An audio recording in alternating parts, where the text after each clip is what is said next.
வணக்கம், நான் உங்கள் முத்துக்குமாரி. நம்ம சேனலில் நீங்கள் இப்போ தான் ஃபர்ஸ்ட் டைம் பார்க்குறீங்கன்னா சப்ஸ்கிரைப் பண்ணிக்கோங்க, பெல் ஐக்கனை ப்ரெஸ் பண்ணிக்கோங்க. அதில் ஆல்னு ஒரு ஆப்ஷன் இருக்கும், அதை கண்டிப்பாக கிளிக் பண்ணிக்கோங்க. ஸோ தட் எங்களோட வீடியோஸோட எல்லா நோட்டிஃபிகேஷன்ஸும் உங்களுக்கு ரெகுலராக வந்துகிட்டே இருக்கும். சரி, இந்த வீடியோவில் 12 ராசிகளுக்கான ஆங்கில புத்தாண்டு ராசி பலன்னு நம்ம பார்த்துட்டே இருக்கோம். அந்த வகையில் இப்போ நம்ம பார்க்க போகிற ராசி கடகம். ஸோ எப்படி மிதுனம் லாஸ்ட் 2 வருஷத்தில் ட்ரெண்ட் ஆகிட்டு இருந்ததோ, இப்போ ட்ரெண்ட் ஆகிட்டு இருக்கிறது கடகமும் கும்பமும். நான் சொன்ன மாதிரி ஆஸ்ட்ராலஜர்ஸ் சொல்கிறத கேட்டே ரொம்ப பயமாக இருக்குது. அஷ்டம சனியை நினச்சி பயப்படுறது ரெண்டாவது, ஆஸ்ட்ராலஜர்ஸை பார்த்தா ரொம்ப கடகராசிக்காரங்களுக்கு பயமாக இருக்குது. அந்தளவுக்கு ஹைப் உள்ள அளவுக்கு பெரிய பிரச்சனை இல்லை, ஆனாலும் சில விஷயங்களில் கேர்ஃபுல்லாக இருக்கணும். இந்த அஷ்டம சனியையும் மீறி இந்த 2023 தான் என்னோடய பெஸ்ட் இயர்னு சொன்ன கடகராசிக்காரங்களை எனக்கு பர்சனலாக தெரியும். நல்ல வேலைவாய்ப்பு, கோர்ட் கேசஸில் ஜெயிச்சது, நல்ல ஒரு பண வருவாய், நல்ல ஒரு ஹாப்பினஸ் லைஃப்பில் அடுத்து ரொம்ப ஒரு பாசிட்டிவான ஒரு நோட். நான் பிறந்ததுலேருந்தே 2023 தான் எனக்கு நல்ல இயர் அப்படின்னு சொன்ன கடகராசிக்காரங்களை எனக்கு பர்சனலாக தெரியும். ஸோ அதனால் அஷ்டம சனியை நினச்சி மட்டும் பயப்பட வேண்டாம், ஆனாலும் சில விஷயங்களில் கவனமாக தான் இருக்கணும். ஸோ அது என்ன மாதிரி ஒவ்வொரு செக்டாருக்கும் இருக்க போகுது அப்படிங்கிறத டீட்டெயிலாக இந்த வீடியோவில் பார்ப்போம். ஃபர்ஸ்ட் ஆஃப் ஆல் தொழில் ஸ்தானாதிபதி குரு 10ல் இருக்கிறாரு. ஸோ 6, 10 அப்போ நிறைய பேர் ஜாப்லேருந்து பிஸ்னஸ்க்கு மாறி இருப்பாங்க, செல்ஃப் எம்ப்ளாய்டாக இருப்பாங்க. ஸோ அப்போ அந்த 6, 10 கனெக்ட் ஆனாலே என்னென்னா, இது ஒரு ப்ராப்பர் பிஸ்னஸ் கிடையாது, செல்ஃப் எம்ப்ளாய்டு. நானே எனக்கு ஒரு வேலை கொடுத்துக்கிறேன், நானே ஏர்ன் பண்ணிக்கிறேன். ஃபார் சேயிங் ஃப்ரீலான்சர்ஸ் சொல்லலாம், ஈவன் நாங்கள் அஸ்ட்ராலஜர்ஸும் அந்த மாதிரி தான். ஸோ அந்த மாதிரி செல்ஃப் எம்ப்ளாய்மெண்ட், ட்ரேடிங்காக இருக்கலாம், எனக்கு நானே வருவாயை ஈட்டிக்கிறேன். இந்த மாதிரி செக்டார்ஸில் நிறைய கடகராசிக்காரங்க வந்திருப்பாங்க. இந்த குரு மேஷத்தில் இருந்ததுனால என்னதான் ராகு அங்கேருந்து சின்ன சின்ன தடை தாமதம் கொடுத்தாலும் அக்டோபரில் ராகு பாக்கியஸ்தானத்துக்கு போயாச்சு. குரு இப்போ 10ஆம் இடத்துல ஸ்ட்ராங்காக நல்லா இருக்கிறாரு. ஸோ தொழில் அந்த வேலை, இப்போ புது வேலை ஒன்று ஆரம்பிக்கும். ஸோ இவ்வளோ நாளாக நான் ஒரு வேலை பார்த்துட்டு இருந்தேன், இப்போது ஒரு நியூ வெஞ்சர். ஸோ அந்த வேலை சம்மந்தமாகவே இன்னொன்று. ஃபார் சேயிங், இப்போ ஒரு ஹோட்டல் பிஸ்னஸ் நீங்கள் பண்ணிகிட்ருக்கீங்கன்னு வச்சுக்கோங்களேன், ஒரு கஃபே வச்சுருக்கேன். இப்போ நான் அதை இன்னும் கொஞ்சம் நான் எக்ஸ்டெண்ட் பண்ணுறேன். ஃபார் சேயிங், நான் ஒரு பேக்கரி, ஒரு கஃபே மாதிரி வச்சுருந்தேன், இப்போ அது ஒரு ப்ராப்பர் ஹோட்டலாக நான் மாற்றுறேன், 3 நேரமும் நான் மீல் கொடுக்குறேன். ஸோ இதே செக்டாரில் நான் அதை விரிவுபடுத்துகிறேன். அந்த மாதிரியான விஷயங்கள் நிறைய கடகத்துக்கு நடக்கும். ஸோ உங்களோட தொழிலில் ஒரு புதிய பரிமாணத்துக்கு நீங்கள் போகக்கூடிய வருஷம். அஷ்டம சனி இருந்தாலும் ஆனால் கண்டிப்பாக தடை வரும். என்ன, அஷ்டம சனி என்ன பண்ணுவார்னா எதையுமே கெடுக்க மாட்டார், தடுப்பார். ரெண்டுக்கும் உள்ள வேரியேஷன் தான் உங்களை பாசிட்டிவாக விக்ட்ரியை நோக்கி கொண்டு வரப்போகுது. அந்த வேரியேஷன், அந்த வேறுபாடை நீங்கள் உணர்ந்துக்கிட்டீங்கனாலே போதும். ஒரு இடத்துக்கு போகணுன்னு கிளம்புறேன், தடை வந்துக்கிட்டே இருக்குது, அதுக்காக நான் போக முடியலை அப்படின்னு சோர்ந்து உட்காந்துட்டோன்னா போக முடியாது. பரவாயில்ல, அதாவது டிஸப்பாயிண்ட்டே ஆகக்கூடாது. ஐயோ போச்சு, ஐயோ இன்னொரு தடவை நான் ட்ரை பண்ணணுமா, இன்னொரு தடவையா இப்படின்னு டிஸப்பாயிண்ட் ஆகாமலே இருந்தீங்கன்னா அஷ்டம சனியில் நீங்கள் ஜெயிச்சிடலாம். இதை மட்டும்தான் சனி பண்ணுவாரே தவிர மித்தபடி உங்களை பெருசாக அஃபெக்ட் பண்ண மாட்டார். கொஞ்சம் நேர்மையாக இருங்க. தொழிலா, எம்ப்ளாய்மெண்ட்டில் இருக்கிறீங்களா, அதில் நேர்மையாக இருங்க. கிளைண்ட்ஸ்க்கு வாங்குகிற காசுக்கு கரெக்டாக வேலை செய்யுங்க. யாரையும் பார்த்து பொறாமப்படாதீங்க. உங்கள் தொழிலில் இன்னொருத்தர் இருக்கிறாருன்னா அவரை பார்த்து பொறாமப்படுறது, வஞ்சகத்தோடு இருக்கிறது, இந்த மாதிரியான குவாலிட்டிஸில் இருந்தீங்கன்னா அஷ்டம சனி உங்களை அஃபெக்ட் பண்ணும் கண்டிப்பாக. ஸோ உங்களோட ஆட்டிடியூட் சேஞ்சு, ஒரு ஸ்போர்ட்டிவ்னஸ், எதையுமே ஒரு பாசிட்டிவாக எடுத்துக்கூடிய விஷயம் அஷ்டம சனிலேருந்து உங்களை பரிபூர்ணமாக காப்பாற்றும். ஸோ தொழில் ரொம்ப நல்லாயிருக்கு. நான் சொன்ன சின்ன சின்ன விஷயம் மட்டும் அதில் பண்ணிடாதீங்க. அதாவது ஒரு ஆட்டிடியூட் சேஞ்சு தான். ஒருத்தரை பார்த்து பொறாமப்படுறது, காசு வாங்கிட்டு அவங்களுக்கு ஒழுங்காக ஒரு சர்வீஸ் பண்ணாமல் இருக்கிறது, இந்த மாதிரியான விஷயங்கள் தயவு செஞ்சு பண்ணாதீங்க. அது சாட்டனுக்கு பிடிக்காத விஷயம். அதை நீங்கள் பண்ணாத வரைக்கும் தொழில் எக்ஸலன்ட் கடகத்துக்கு. நான் ஒரு வேலையில் இருக்கேன், எனக்கு எப்படி இருக்கும், எனக்கு வேலை கிடைக்குமா? லே ஆஃப் நிறைய ஐடியில் நடந்தது, அதில் கடகராசிக்காரங்க நிறைய பாதிக்கப்பட்டாங்க. ப்ரீவியஸ் இயர் எக்கச்சக்க லே ஆஃப், அதுவும் அந்த லாஸ்ட் ஒரு 4 monthஸில் சொல்லலாம். ஒரு செப்டம்பர்லேருந்தே நிறைய பேருக்கு பயமே வந்துருச்சு, மேம் என்னை லே ஆஃப் பண்ணிடுவாங்களா, கொஞ்சம் என் ஜாதகத்தை பாருங்கள். 3/4 பேர் கடகராசி, கும்பராசி. ஏன்னா தொழில் காரகன் சனி. அவர் ஒரு அஷ்டமத்திலேயோ ஜென்மத்திலேயோ இருக்கும்போது ஒரு பயத்தை கொடுத்துருவார். லே ஆஃப் ஆறுது ரெண்டாவது, நான் வேணாம் அப்படிங்கிற ஒரு பயத்தையே கொடுத்துருவார். நிறைய பேர் லே ஆஃபும் ஆனீங்க. இந்த வருஷம் வேலை கிடச்சிரும், ஒன்றும் பயப்பட தேவையில்லை. ஏன்னா 11க்கு அடுத்து குரு வர போகிறாரு. குருங்கிறது லாபஸ்தானத்தை குறிக்கக்கூடிய, அந்த 11ங்கிறது லாபஸ்தானத்தை குறிக்கக்கூடிய ஒரு ஸ்தானம். ஸோ அதுக்கு உங்கள் ராசிக்கு ஒரு சுபகிரகம் தான் குரு. 6, 9ஆம் அதிபதி. 6 நீங்கள் பெருசாக நெகட்டிவாக எடுத்துக்க வேண்டாம். பாக்கியஸ்தானாதிபதி குரு லாபஸ்தானத்துக்கு போகிறதுனால வேலை போயிடுச்சுன்னா வேலை கிடச்சிரும். ரொம்ப மெனக்கிட வேண்டாம். அட் அ டைமில் 4-5 இன்டர்வியூ அட்டெண்ட் பண்ணுறீங்கன்னா ஒன்றுக்கு மேற்பட்ட கம்பெனிலே செலக்ட் பண்ணிட்டு நீங்கள் சூஸ் பண்ணுவீங்க எதில் போய் ஜாயின் பண்ணுறதுன்னு. ஸோ 3 மாதத்தில் கண்டிப்பாக வேலைக்கான ஆப்பர்ச்சுனிட்டி வந்து ரொம்ப ஹையாக இருக்குது.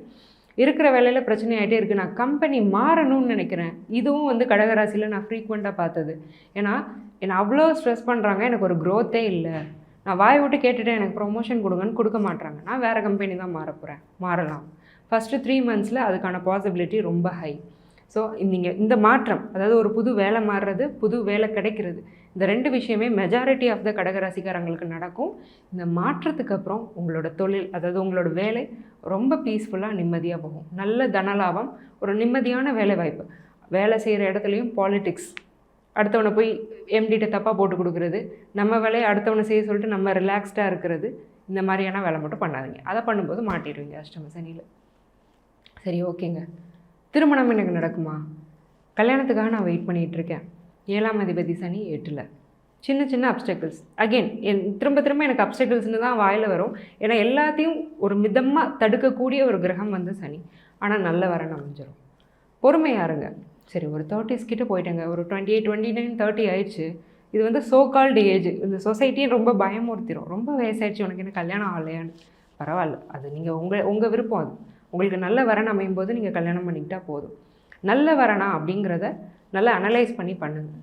நல்ல வரனே அமையும். ஏன்னா சனி வந்து 2ஆம் இடத்துல இருந்தால் தான் குடும்பத்தை கெடுப்பார். 8 வந்து அந்தளவுக்கு, ஏன்னா 8 இன்ஃபேக்ட் மாங்கல்ய ஸ்தானம் தான் பெண்களுக்கு.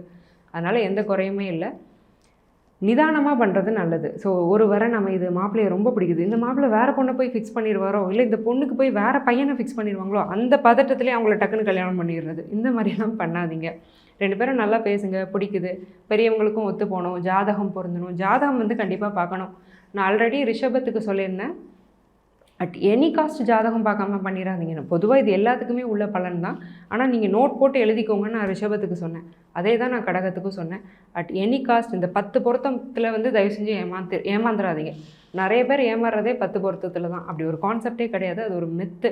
ஒரு 10 பொருத்தத்தை வச்சு 2 பேரும் சரி பொருந்துதான்னு பார்த்துருவீங்கங்க. ஒரு பொண்ணு ஜாதகம் உங்கள் பையனுக்கு பொருந்துருச்சு, அந்த பையன் எத்தனை வயசு வரைக்கும் இருப்பாங்கிறத அந்த 10 பொருத்தம் சொல்லுமா? சொல்லாது. அது அவனோட ஜாதகம் தான் சொல்லணும். எப்படி இருப்பான், ஆரோக்கியமாக இருப்பானா அப்படிங்கிறத அந்த 10 பொருத்தம் சொல்லாது. ஸோ இதுக்கு தான் ஜாதக பொருத்தத்தை பார்க்கணுன்னு சொல்கிறது. ஜாதக பொருத்தம் இருந்தால் 10 பொருத்தம் தேவையே இல்லை. ஸோ அதனால் ஜாதகத்தை நீங்கள் கம்ப்ளீட்டாக டீட்டெயில்டாக அனலைஸ் பண்ணிக்கோங்க. கல்யாணத்துக்காக வெயிட் பண்ணுறீங்களா? எந்த பீரியடில் நான் கல்யாணம் பண்ணிக்கலாம்? இந்த 2024 எப்போ நான் அலைன்ஸ் பார்க்க ஆரம்பிக்கலாம்? எப்போ பார்த்தா எனக்கு நல்ல அலைன்ஸ் கிடைக்கும்? எந்த மந்த்துக்குள்ளே எனக்கு மேரேஜ் ஃபிக்ஸ் ஆகும்? ஏதாவது நான் ஒரு சின்ன ரெமெடிஸ் பண்ணணுமா? ஏன்னா இந்த அஷ்டம சனி வந்து ஒரு தடையை கொடுத்துட்டே இருக்கேன். அதுலேருந்து நான் மாறி நல்லா இருக்கணும். அதுக்கு ஏதாவது சின்ன ரெமெடிஸ் இருக்கா? கன்சல்டேஷன் எடுத்துக்கோங்க. முக்கியமான நேரத்தில் முக்கியமான செலவுகளை நீங்கள் பண்ணுறது ஒரு இன்வெஸ்ட்மெண்ட் தான். ஸோ அதனால் இந்த மாதிரியான விஷயங்கள்லாம் ரிஸ்க் எடுக்காமல் கொஞ்சம் கேர்ஃபுல்லாக இருங்க. கல்யாணம் ஆயிடுச்சு, நானும் என் ஹஸ்பண்டும் எப்படி இருப்போம், நானும் என் ஒய்ஃபும் எப்படி இருப்போம்? நிறைய மிஸ் அண்டர்ஸ்டாண்டிங் இருந்தது. இப்போ இல்லை, கண்டக சனியில் இருந்தது. 2021, 22 இருந்தது. அஷ்டம சனியில் அந்த பிரச்சனை இல்லை. ஏன்னா சனி 7ஆம் இடத்தை டேரெக்டாக இன்ஃப்ளூயன்ஸ் பண்ணார் 2021, 2022. இப்போ அப்படி இல்லை, அடுத்த ஸ்தானத்துக்கு போயாச்சு. கொஞ்சம் கொஞ்சமாக ரெக்கவர் ஆகுது. கிராஜுவலாக ஒரு அண்டர்ஸ்டாண்டிங் வருது. அதிகமாக சண்டை வந்தாலும் உடனே சேர்ந்துடுறீங்க. இது ஒரு பாசிட்டிவான விஷயம். ரொம்ப நேரம் பேசாமல் இருக்க மாட்டேங்க. ஏன்னா கடகராசிக்காரங்களே ரொம்ப எமோஷ்னலான பர்சன்ஸ். மீனுக்கு எப்படி தண்ணி வேணுமோ அது மாதிரி கடகத்துக்கு அன்பு வேணும், இல்லைன்னா உள்ளே இருக்காது, ஃபிட்டின் ஆகாது. அதனால் ஒன்றுமே பிரச்சனை இல்லைங்க. ஹஸ்பண்ட் அண்ட் ஒய்ஃப்குள்ளே ரிலேஷன்ஷிப் வந்து ரொம்ப நல்லாயிருக்கு. அதில் வந்து எந்த டவுட்டுமே இல்லை. சரி, என்னோடய குழந்தைகளுக்கு கல்யாணம் நடக்குமா? நான் என்னோடய பையனுக்கு வரேன்னு பார்த்துட்ருக்கேன், என் பொண்ணுக்கு வரேன்னு பார்த்துட்ருக்கேன். கண்டிப்பாக நடக்கும். உங்களுக்கு ரொம்ப பழக்கப்பட்ட ஃபெமிலியரான குடும்பமாக இருக்கலாம், அல்லது உங்கள் தூரத்து சொந்தமாக இருக்கலாம். இந்த மாதிரியான ஒரு ஆப்பர்ச்சுனிட்டியில் உங்கள் பையனுக்கோ பொண்ணுக்கோ வரன் அமைகிறதுக்கான வாய்ப்பு ரொம்ப அதிகம். இது அப்படியே நடக்கணும்னு இல்லை, சின்ன மாறுதல்கள் இருக்கலாம். சரி, சைல்டு பர்த்துக்கு நாங்கள் ட்ரை பண்ணிகிட்ருக்கோம். 5ஆம் இடத்துல சுக்ரன் புதன், எக்ஸலண்ட். 2வது குழந்தை பிறக்கும் நிறைய பேருக்கு. முதல்ல ஏற்கனவே ஒரு குழந்தை இருக்குது, 2வது எனக்கு ஒரு குழந்தை பிறக்கணும்னா பிறக்கும். அதுக்காக குழந்தை பிறக்குமான்னு கேட்காதீங்க, பிறக்கும். இதுக்கான ஒரு வாய்ப்பு ரொம்ப அதிகமாக இருக்குங்கிறத நான் சொல்கிறேன். சுக்ரன் புதன் இருக்கிறது வந்து ரொம்ப நல்ல விஷயம். அதுவும் 5ல் சுக்ரன் புதன் இருக்கிறது மகாலட்சுமி யோகம்னு சொல்லுவாங்க. இந்த பீரியடில் நீங்கள் கன்சீவ் ஆகி உங்களுக்கு ஒரு குழந்தை பிறகுதுன்னா அது ரொம்ப அதிர்ஷ்டகரமான குழந்தையாக இருக்குங்கிறதும் ஒரு நியதி. சரி, ஓகே. இப்போ சைல்டு பர்த் எல்லாத்தையுமே சொல்லிட்டீங்க. நாங்கள் இப்போ ஒரு ப்ராப்பர்ட்டி வாங்கலாமா? தாராளமாக வாங்கலாம். 4ஆம் அதிபதி சுக்ரன் 5ல் இருக்கும்போது தான் தசை ஸ்டார்ட் ஆகுது. ஆனால் யோசிச்சுட்டு இன்வெஸ்ட் பண்ணுங்கள். நல்ல கண்டிப்பாக உண்மையிலே இது நல்ல இன்வெஸ்ட்மெண்ட்டா, இது லாங் டர்மாக நமக்கு நல்ல ரிட்டர்ன் கொடுக்க போதா, இதுலேருந்து நம்ம பணத்தை கரெக்டாக எடுக்க போகிறோமா, சரியான நபர்கிட்ட இதை நம்ம இன்வெஸ்ட் பண்ணுறோமா, இது ரொம்ப முக்கியம். என் ஃப்ரெண்டு சொன்னான்னு நான் பணத்தை போட்டேன், எடுத்துகிட்டு எங்கேயோ ஓடிட்டான். முக்கியமாக இந்த சிட் ஃபண்ட்ஸ்லலாம் தயவு செஞ்சு இப்போதைக்கு பணம் போடாதீங்க. அது வந்து நல்ல விஷயம் கிடையாது. எங்கேயாவது ஒரு இடம் இருக்கா, நல்ல இடமா வாங்கி போடுங்க. அப்படி ரொம்ப அவசரம் இல்லைன்னா தயவு செஞ்சு ஒரு வருஷத்துக்கு பணத்தை பேங்க்கில் போட்டு வட்டி வாங்கிக்கோங்க. நல்ல விஷயந்தான், அதில் எந்த தப்புமே கிடையாது. நிதானம் நல்லது. ஏன்னா இது ஒன் ஆஃப் த இயர் தான், இதுவே நம்ம லைஃப் இல்லை. ஒரு வருஷத்துக்குள்ளே நம்ம என்டையர் வாழ்க்கையை நம்ம பிளான் பண்ணணும்னு அவசியமும் இல்லை. கொஞ்சம் பொறுமையாக இருங்க. அதையும் மீறி நான் பண்ணி தான் ஆகணும்னா நல்ல கிரவுண்ட் ஒர்க் பண்ணிவிட்டு கன்சல்டேஷன்ஸும் எடுத்துகிட்டு நீங்கள் இன்வெஸ்ட் பண்ணுறதுல எந்த தப்புமே இல்லை. சரி, நான் ஃபாரினில் இருக்கேன், நான் எப்படி இருக்க போகிறேன்? நல்லா இருக்க போகிறீங்க. 11ஆம் அதிபதி 5ல். ஆனால் ஃபாரினில் இருக்கக்கூடிய கடகராசிக்காரங்களுக்கு வந்து ஓரளவுக்கு இந்த அஷ்டம சனியோட தாக்கம் குறைஞ்சிருக்கும். ஏன்னா 8ஆம் இடத்துல வந்து சனி இருக்கிறாரு. ஃபாரின், வெளிநாடு, வெளி மாநிலத்தில் இருக்கிறீங்க, வெளியூரில் இருக்கிறீங்கன்னா அஷ்டம சனியோட தாக்கம் அந்தளவுக்கு இருக்காது. அதே மாதிரி சுய ஜாதகத்தில் அந்த சனி குரு பார்வையில் இருந்தாலும் அஷ்டம சனியோட தாக்கம் பெருசாக இருக்காது. ஃபாரினில் நீங்கள் இருக்கிறீங்கனாலும் இது ஒரு நல்ல ஒரு விஷயந்தான். Finance, family, investment, property, child பர்த்னு எல்லா விஷயத்துலேயும் நல்லது நடக்கும். நிறைய ஃபாரினில் இருக்கக்கூடிய கடகராசிக்காரங்களுக்கு வரன் அமையும். அப்ராட்லேயே பொண்ணு மாப்பிள்ளை மீது அங்கேயும் நான் செட்டில் ஆக போகிறேன், இந்த மாதிரியான ஒரு யோகம் வந்து இருக்குது. நிறைய பேருக்கு போகவும் முடியும். என்ன தான் அஷ்டம சனியாக இருந்தாலும் 8ஆம் இடம்ங்கிறதுனால வெளிநாட்டுக்கு போனால் டக்குனுக்கு சனி அனுப்பி வச்சுருவார். அதில் வந்து எந்த குறையுமே இல்லை. ஸோ அதனால் கண்டிப்பாக நீங்கள் வெளிநாடு போகலாம்.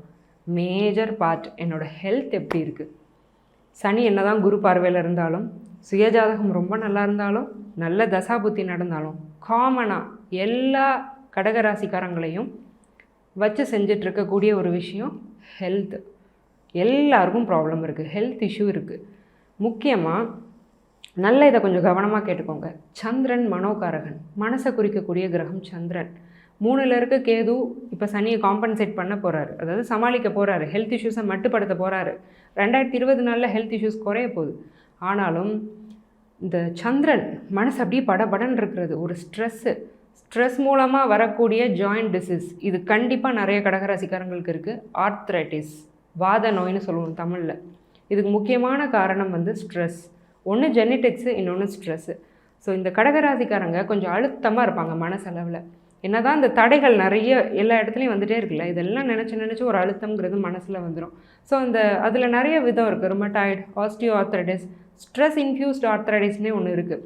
ஸோ இந்த மாதிரி மன அழுத்தம் அதிகமாக இருக்கிறதுனால அந்த வாத நீர் உடம்புல அதிகமாகி joint pains, shoulder joint pains இருக்கிறது, முட்டு வலிக்கிறது, நடக்க முடியாமல் போகிறது, ஒரு ஸ்டிஃப்னஸ் இருக்கிறது. பொதுவாகவே ஷோல்டரில் வந்து நிறைய பேருக்கு பெயின் இருக்குது கடகராசிக்காரங்களுக்கு.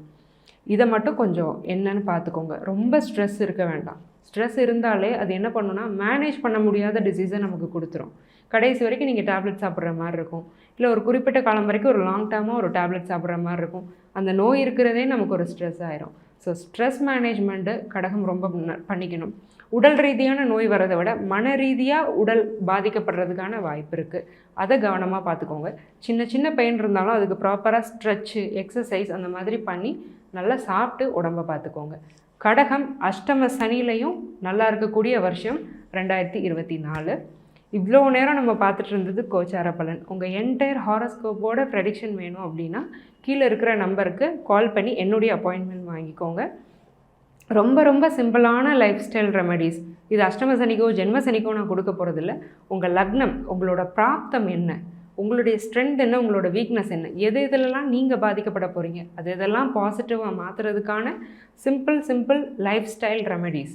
டே டு டே ஆக்டிவிட்டீஸில் நீங்கள் பண்ணக்கூடிய ஈஸி ரெமெடிஸ் நான் உங்களுக்கு சஜஸ்ட் பண்ணுவேன். நம்பர் ஆஃப் கிளைண்ட்ஸ் அந்த ரெமெடிஸ்னால பெனிஃபிட் ஆகி எனக்கு நல்ல பாசிட்டிவ் ஃபீட்பேக்ஸ் கொடுத்துருக்காங்க. அதெல்லாம் அந்த மாதிரியான ஒரு பாசிட்டிவிட்டி உங்கள் லைஃப்லேயும் நடக்கணும். ஸோ உங்களுக்கு ஹெல்த்து, வெல்த்து, ப்ராப்பர்ட்டி, சைல்ட் பர்த்னு எல்லா விதத்துலேயும் நல்லது நடக்க நான் இறைவனை வேண்டிக்கிறேன். ஸோ தொடர்ந்து நம்ம சேனலை பாருங்கள். கடகம், wish you all the best. நன்றி, வணக்கம்.